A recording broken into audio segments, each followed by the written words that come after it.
Halo teman-teman mahasiswa semua dan seluruh peserta kuliah manajemen pemerintahan. Bersama saya Wawan Masudi dan Pak Bambang Purwoko di pertemuan kuliah kita yang ketiga yang akan membahas kelembagaan pemerintahan. Kelembagaan pemerintahan merupakan hal sangat pokok yang harus kita diskusikan sebelum nantinya kita secara lebih detail, secara lebih rinci membicarakan tentang fungsi-fungsi dari manajemen pemerintahan itu sendiri, Pak Bambang. Ya. Nah, dalam pertemuan kita kali ini, saya akan mengawali beberapa aspek terkait dengan pertama, apa itu kelembagaan pemerintahan, kedua, menjelaskan pembagian kelembagaan pemerintahan dari sisi fungsional dan dari sisi teritorial, dan setelah itu nanti Pak Bambang akan menyampaikan ilustrasi yang sangat menarik terkait dengan seperti apa kelembagaan pemerintahan di Indonesia disusun dan mungkin perbandingannya dengan tempat lain, serta kita akan mengakhiri diskusi dengan tantangan-tantangan yang dihadapi dalam kelembagaan pemerintahan. Oke, yang pertama terkait dengan apakah lembaga pemerintahan itu. Kita tahu dari pertemuan kita sebelumnya, lembaga pemerintahan atau pemerintahan merupakan instrumen dari bekerjanya negara. Nah, bicara kelembagaan pemerintahan, kita membicarakan tentang seperangkat organisasi yang disusun untuk menjalankan fungsi-fungsi pemerintahan itu sendiri. Artinya organisasi ini menjadi kata kunci dari kelembagaan pemerintahan. Pertanyaannya kemudian adalah bagaimana kelembagaan pemerintahan itu disusun atau basis penyusunan organisasi seperti apa. Tentu secara formal basis penyusunan organisasi pemerintahan ini berhubungan dengan konstitusi yang ada. Yang kedua, turunan dari konstitusi yaitu perangkat perundang-undangan. Nah, hal lain yang saya kira juga sangat penting ketika kita membicarakan kelembagaan pemerintahan adalah mekanisme akuntabilitas. Artinya, setiap kelembagaan pemerintahan akan memiliki fungsi akuntabilitas untuk memastikan bekerjanya fungsi-fungsi yang dimandatkan. Poin lain saya kira ketika kita bicara kelembagaan ini, unsur-unsurnya apa saja?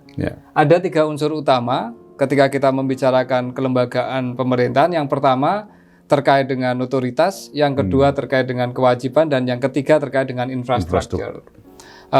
Otoritas ini artinya kuasaan yang bersifat legitimate terkait dengan penyusunan peraturan sekaligus bagaimana peraturan-peraturan atau kebijakan itu dijalankan. Nah, ini kita bicara otoritas adalah bicara tentang hak untuk menyusun dan menegakkan aturan itu sendiri. Yang itu artinya kewenangan juga ya. Itu artinya masuk dalam otoritas adalah kewenangan. Nah, selain kewenangan dan otoritas, dalam kelembagaan pemerintahan ini terkandung kewajiban.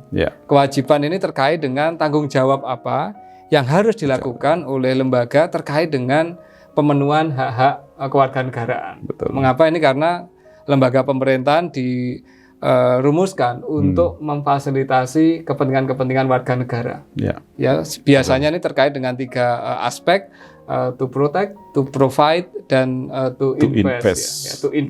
To protect ini untuk melindungi, to provide berarti fungsi-fungsi pelayanan, invest berarti fungsi-fungsi pembangunan. Dan terakhir ini infrastruktur yang kira-kira berisi terkait dengan seluruh sistem yang bisa memastikan berjalannya fungsi organisasi. Di dalamnya itu ada aspek sumber daya manusia, anggaran, ada aspek penganggaran, peralatan, dan pendokumentasian, dan segala hal yang membuat organisasi berjalan. Di lingkungan pemerintahan biasa dikenal dengan istilah P3D. Ya, di pemerintahan dikenal dengan istilah P3D. Nah, selanjutnya bagaimana kemudian kelembagaan pemerintahan ini disusun? Ada 2 logika penyusunan kelembagaan pemerintahan yang kita kenal. Yang pertama, kelembagaan pemerintahan disusun dalam kerangka fungsional. Yang kedua, teritorial. Bicara fungsional ini artinya pendefinisian sektor-sektor yang menjadi tanggung jawab dari negara atau pemerintahan. Ada banyak sekali sektor yang harus dikembangkan atau yang harus dikelola oleh negara, dan masing-masing sektor ini kemudian dilakukan oleh masing-masing kelembagaan pemerintahan.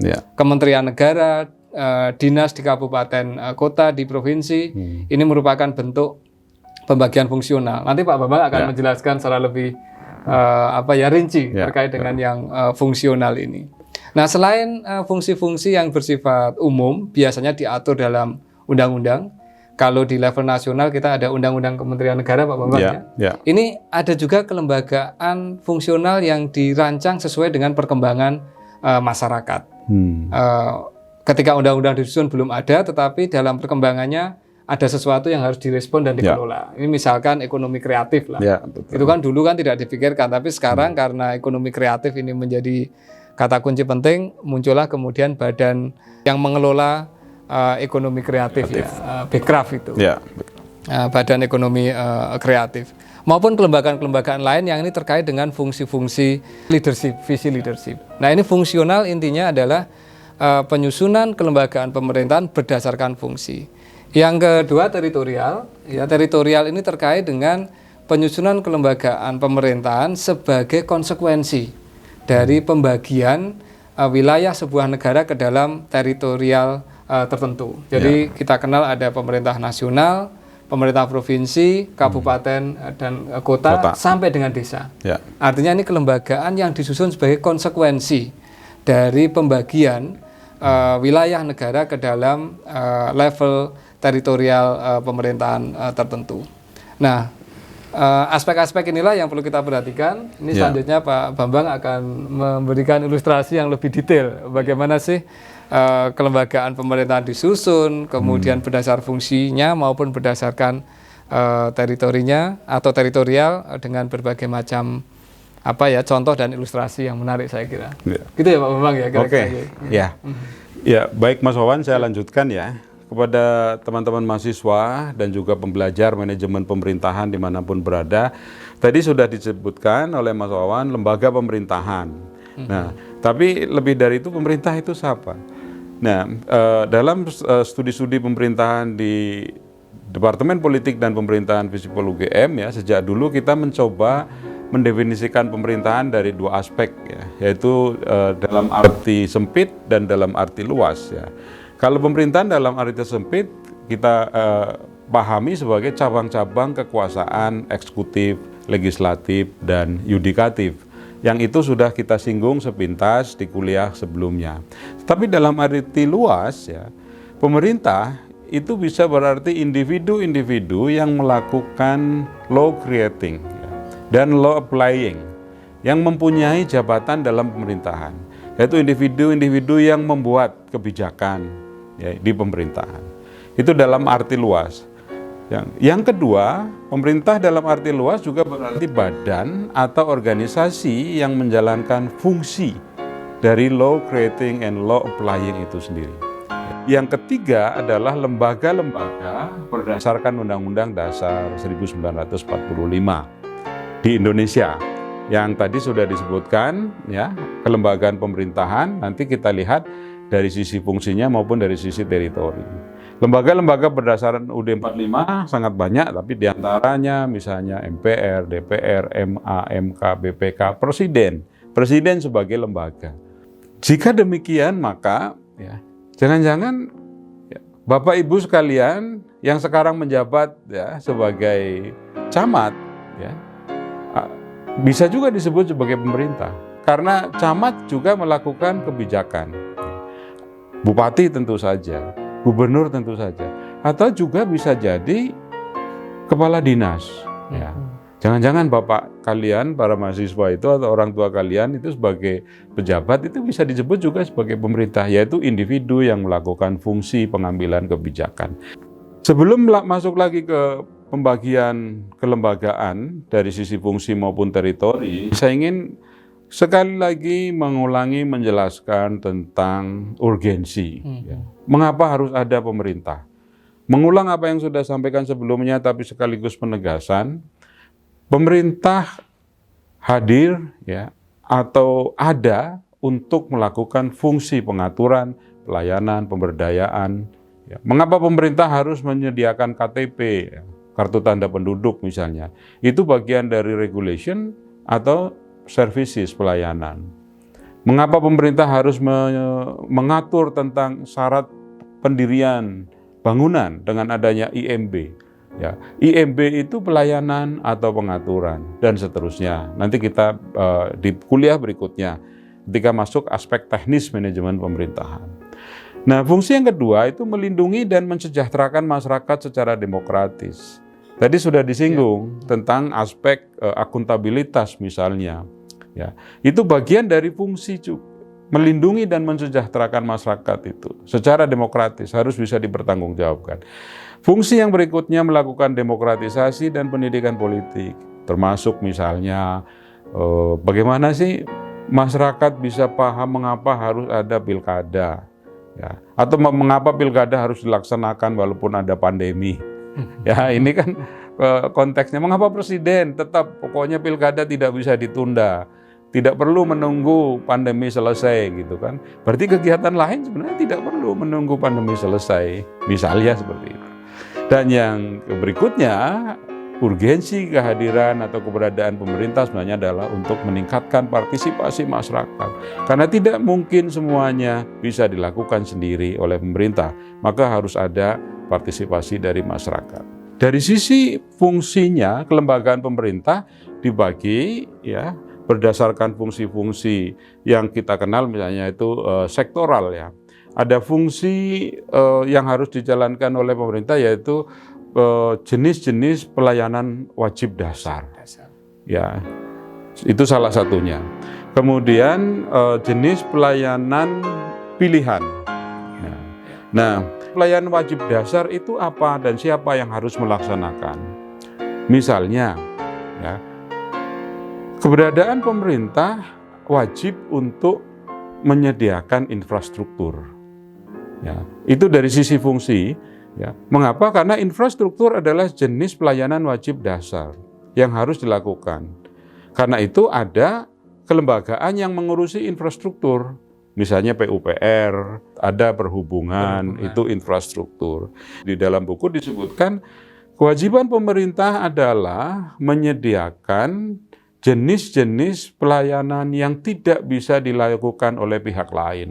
Dan itu sangat masif. Sifatnya sangat masif. Contohnya ya. Infrastruktur jalan, pelabuhan, bandara. Karena itu juga menyangkut hajat hidup orang banyak. Karena ini memang untuk fungsi ini kan untuk menjamin agar semua orang punya akses. Terlepas dari kekuatan ekonomi yang dimiliki, terlepas dari latar belakang etnis dan macam-macam. Ini kan hak-hak dasar yang harus dipenuhi, karena harus dipenuhi, betul, hak dasar harus dipenuhi. Lalu tidak ada monopoli dari salah satu pihak, karena inilah kewenangan pemerintah. Contohnya tadi pengadaan infrastruktur. Kemudian yang juga wajib disediakan oleh pemerintah dalam kategori fungsi pelayanan dasar ini, misalnya pendidikan, kesehatan, perekonomian.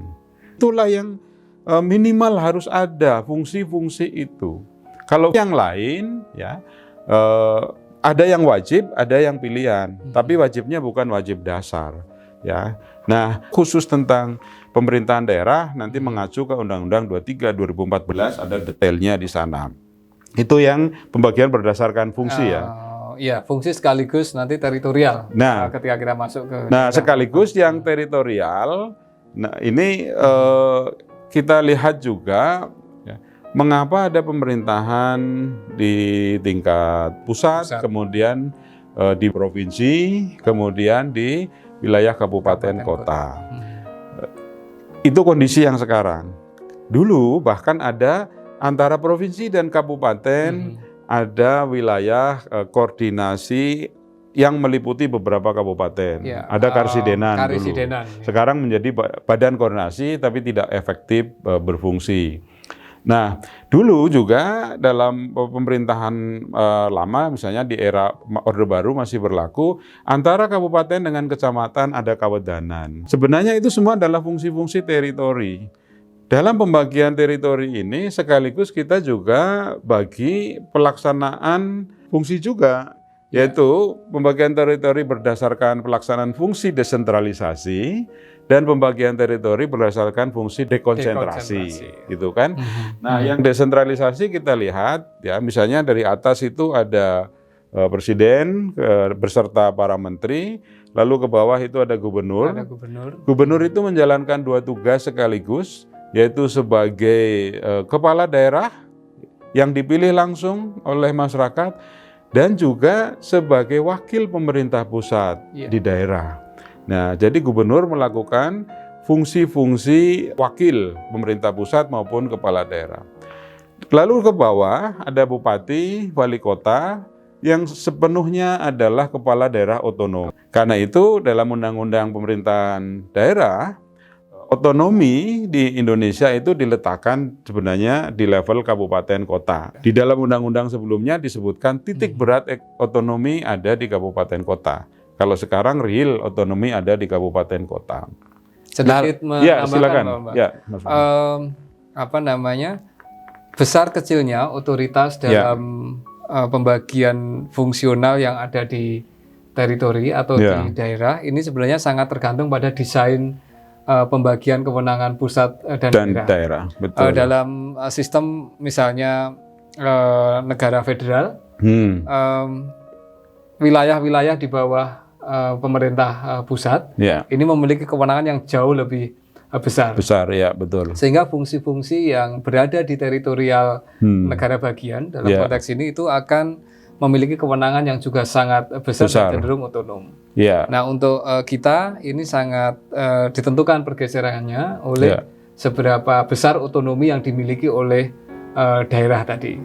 Sehingga kemudian fungsinya kan nanti akan kita lihat apakah misalkan Dinas Pertanian apakah memiliki kewenangan penuh ataukah tidak, tergantung pada desain desentralisasinya. Benar sekali. Betul, ya. Bahkan ada beberapa kritik bahwa ketika kita mulai menerapkan dulu Undang-Undang 2299 itu seolah-olah kita seperti menerapkan prinsip federalisme. Iya, karena kewenangan besarnya kewenangan dari kabupaten kota saat itu.